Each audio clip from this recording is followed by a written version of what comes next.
Rated T for Teen.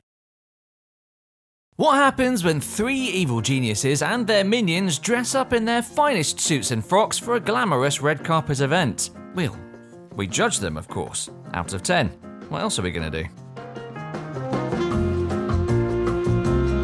There aren't many disadvantages to being an evil genius. You roll out of bed when you want, have a special room dedicated to piles of money, and get to watch live slapstick comedy unfold on your doorstep. What you don't get are many invitations to red carpet events. The Oscars said it was something to do with being on Interpol's Most Wanted list, and the Met Gala just didn't want Zalika to upstage Lil Nas X. No matter, supervillains are used to doing things on their own terms. Once a year, they get together with their henchmen and henchwomen to walk a red carpet they've laid themselves, and with the recent updates to sandbox mode that let you spawn in henchmen at will, this year's gathering should be their best ever, or at least the easiest to build. Those gracing the catwalk will be scored out of 10 for their style, sartorial savoir-faire, and, frankly, intimidation factor. While we wait for them to arrive, why not subscribe to the channel? It'll keep you up to date on all the latest DLC and developments from the twisted world of Evil Genius 2. Ah, here they come now. Hey Max, give us a smile for the camera, will you, mate?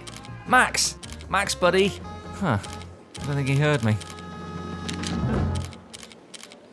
They say the classics never go out of fashion, and Maximilian is testament to that. Tonight, as ever, he's sporting a two-piece suit. In the old days, he tended to favour a blue jacket. Now, it's fair to say he's putting the violet in violent. The look is finished with an eyepiece made from Venetian glass. Stolen, obviously. It's an outfit that clings to Max's small frame, a physique that his personal trainer calls the inverted pyramid. Rumour has it that Max has built himself to be aerodynamic in the event that he ever needs to pop down an escape chute. A solid 7 out of 10. Time is money! For some, perfecting a look is the work of a lifetime. But for Eli Barracuda Jr, style runs in the family. He was born with it. And I mean literally. Old ladies in the Eastern Patriot states still gossip about that perfectly manicured beard that Eli entered the world with. It's a natural phenomenon and requires no maintenance. The afro is another matter. Have you noticed the way it matches Eli's jet black tie? That's the kind of attention to detail you learn to expect from the Barracudas. It's an admiring 8 out of 10 from us. Not a problem.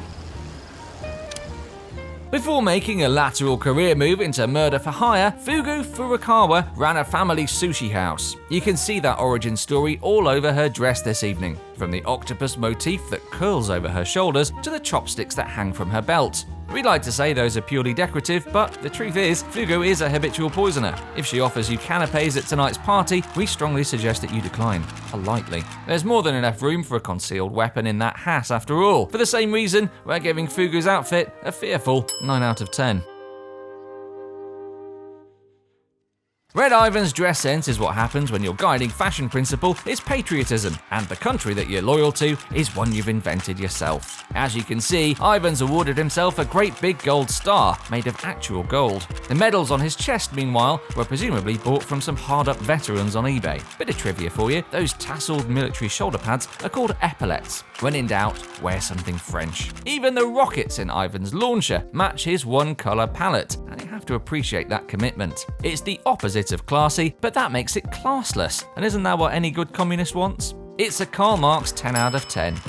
Affirmative. Here comes Full Metal Jackie, wearing camo from head to toe. It might have concealed her movements in the jungle, but against this red carpet, well, she's a sitting duck for our paparazzi. It's a look she calls hiding in plain sight. The headpiece was designed by Armani. Oh no, sorry, let me take that again. The headpiece was designed by the Army.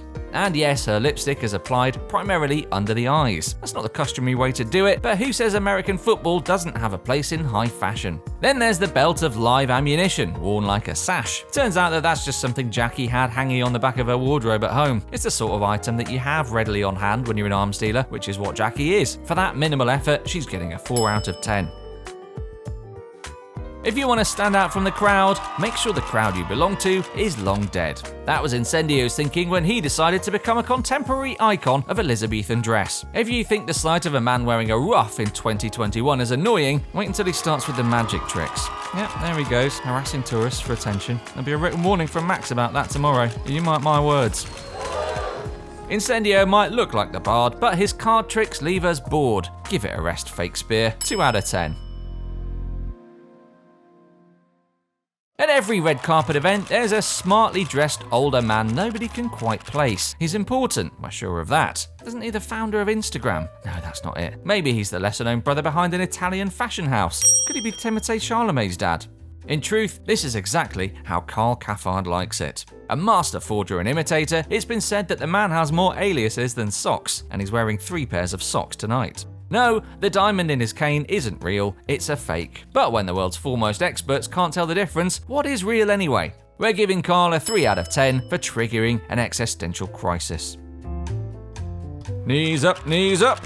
Here comes I.R.I.S at a jog. It's not the runway walk they teach you on America's Next Top Model, but it certainly sticks in the memory. Although memory isn't really a problem for I.R.I.S. She has 16 gigabytes of RAM. You'll notice that she's rocking the exaggerated collar and cap of a 1950s flight attendant. And, oh, she stopped dead. Either she's completing a hardware update, or no, she's just carrying out a 360-degree scan of her surroundings. Now she's got a comprehensive record of every paparazzo in the room, and can preemptively hunt down any that took photos from unfavorable angles. It's the price of a public image paid with the blood of her enemies. And it's bought her a 9 out of 10. Ah, Dr. Ming. The hazmat suit might look odd to you right now, but trust us, it's going to become the centerpiece of your spring-summer wardrobe. In fact, many of the looks first seen here tonight are set to spread across the world in the coming months. Not because they're stylish, but because Max is planning a hostile takeover of the entire textiles industry. Just pray you don't end up wearing something from the Ming line, which we've judged a 4 out of 10. Last but not least is Emma. Seeing her walk the runway is like spotting your old head teacher after you've left school, only she's being played by Gillian Anderson for some reason. On her lapel, Emma wears an obscure symbol belonging to a secret society. Just kidding, it's obviously a skull. And as we all know, skulls make any item of clothing instantly twice as cool, which turns Emma's 6 out of 10 outfit into a 12 out of 10. And so we have tonight's winner. What does Emma win? The insidious resentment of every other guest at this event. That's fashion, darling.